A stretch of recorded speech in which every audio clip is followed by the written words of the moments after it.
And welcome to Social Distillation, where we try to drop the bead of white lightning straight into your brain.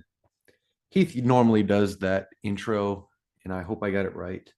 Uh, I'm doing this one solo because he can't talk right now. He has something wrong with his voice. I think it's something similar to strep or something along those lines.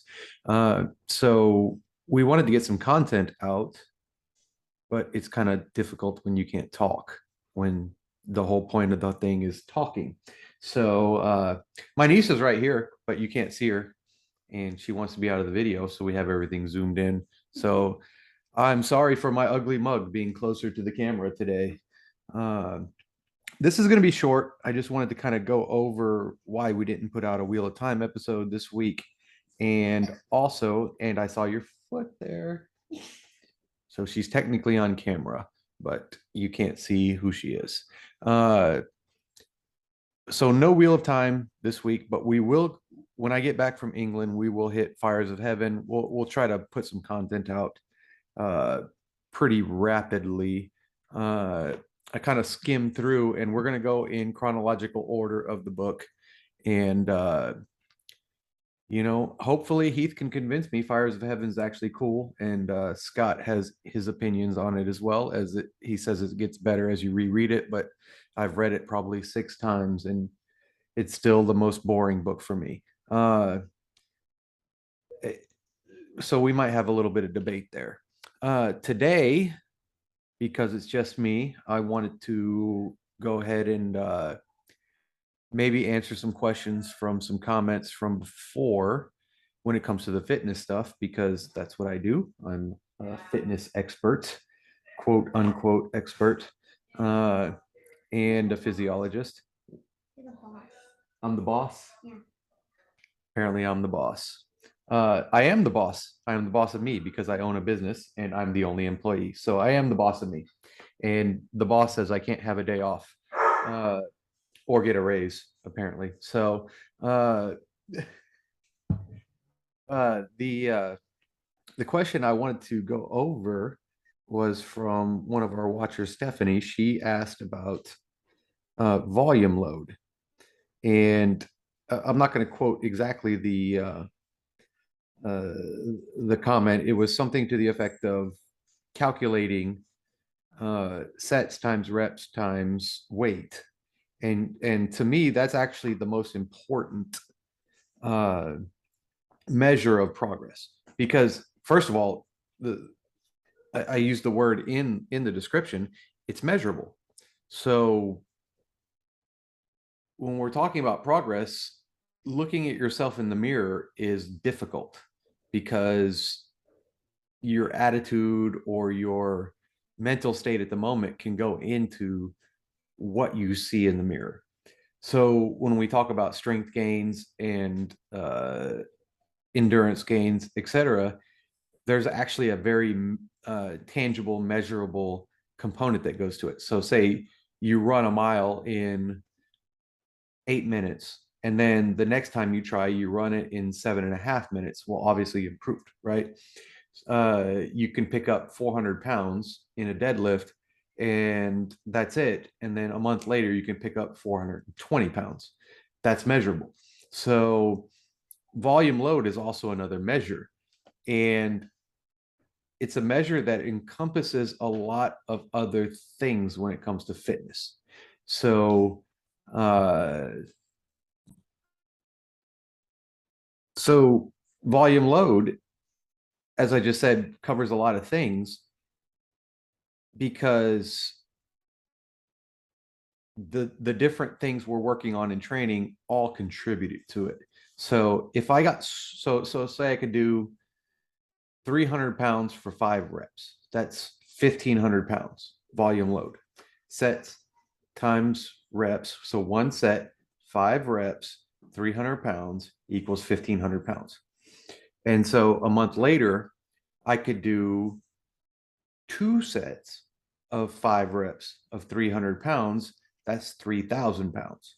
So I can actually measure how much improvement I had. Whereas the first time around, I could have done the one set of 300 pounds for 5 reps. And then I was done. I was toast. I couldn't handle it anymore. I got up to the bar for another set and it just didn't work. Or maybe I got 1 rep or something like that. So you add that rep to your volume load. But the second time around, I got 2 full sets in. So now I did more work. And uh, the overall work is the ultimate goal. How much can my body do is the ultimate goal. And so if I did 2 sets of 5 reps with 300 pounds, that's more volume load. So there's the measure.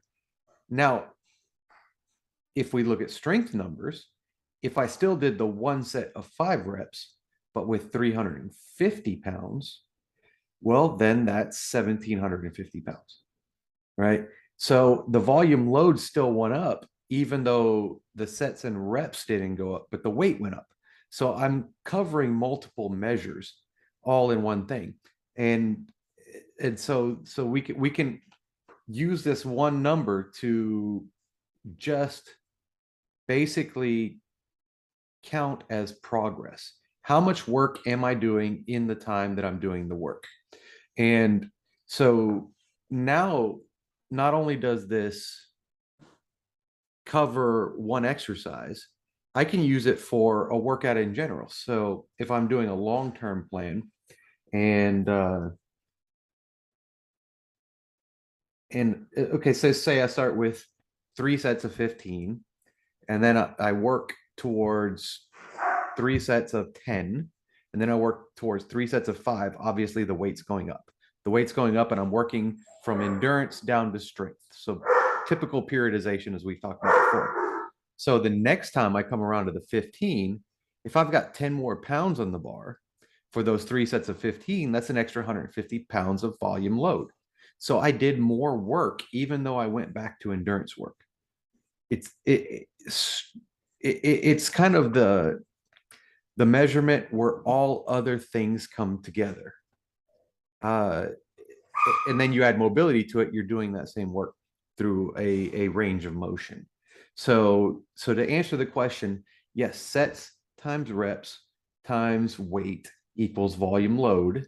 And the way you use it is you just try to increase that volume load over the course of the workout every time you repeat that cycle of your workout, which we should be doing. I mean, variety is great, but you have to repeat in order to measure success.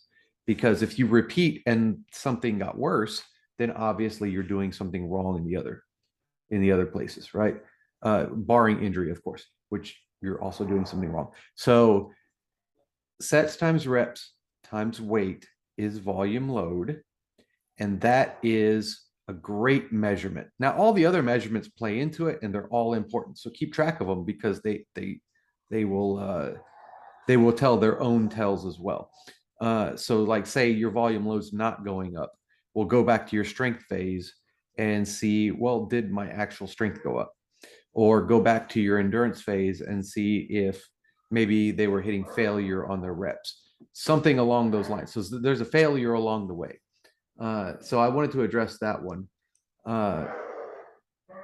This is going to be short because it's kind of last minute. As far as formatting goes, I think these kind of things are going to be useful because we are coordinating schedules and available time. And you know, things like this happen. You know, you don't expect your partner to lose their voice for 2 weeks almost. And then I'm going overseas next week, so we won't be able to do something. So I think it's something useful to have in our hip pocket to do these solo episodes. So obviously for me, the fitness and the scientific aspect is going to be the best part. So leave questions. You can even send them private in the private messages. Social distillation on Twitter. It's the handle, so you can like us on there and send us private messages as well if you don't want to leave it in the comments. But yeah, this is going to be something useful. See if Heath can maybe get Wheel of Time started while I'm in England. uh, just kind of set the stage for that. If his voice comes back, and yeah, it's we'll leave it open to do the solo episodes as well. So if you have any questions for me or for Heath, leave them in the comments, send them in private messages. Either way, it's okay. And we'll get to them. If there's something unclear from any of our episodes, obviously, please comment and like, share, subscribe. And we'll be back next time. Sorry, this one was short. I hope I answered the question sufficiently. Uh, and if not, again, leave it in the comments and I will try to clarify. No direct fitness advice, all the standard disclaimers. We are not your coach. I do not know you personally, and I am not giving you any diagnoses to any injury or illness, and nor can I because of the way the structure is. Also, well, that's it. That's it. So be healthy, my friends, and we will see you on the, well, I'll go across the pond and come back. And if the plane don't crash, I'll see you on the other side.